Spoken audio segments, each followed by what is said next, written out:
What do you get when you mix a religious fanatic, a ruthless warlord, and a Shakespearean legend? You get Henry the Bloody Fifth, England's golden boy with a sword in one hand, a Bible in the other, and absolutely no chill whatsoever.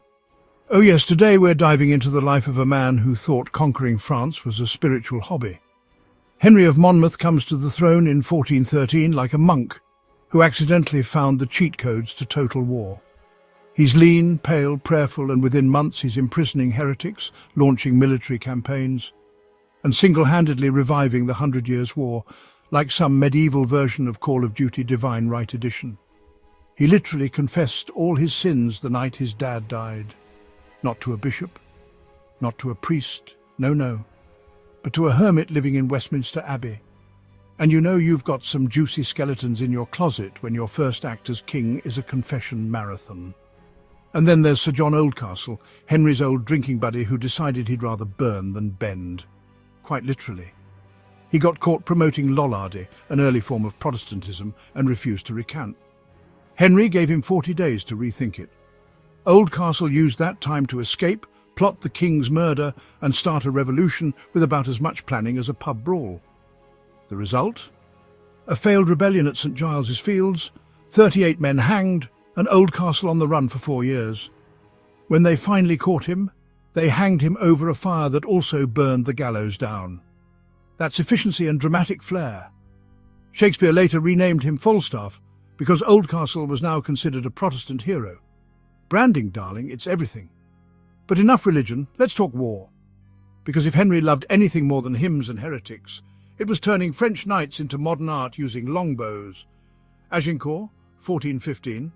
Henry lands in France with 8,000, half of whom are archers. The French show up with 20,000, fully armoured and probably smelling faintly of horse and overconfidence. The English dig stakes into the mud, pray, eat a bit of soil like it's communion hors d'oeuvres, and then unleash hell. The arrows fly. Horses panic. Frenchmen flail in the mud like drunken toddlers at Glastonbury. And then Henry, our chivalrous Christian king, orders the execution of unarmed prisoners. Why? No one really knows. Maybe he thought they looked at him funny. But let's just say it made the ransom negotiations very awkward.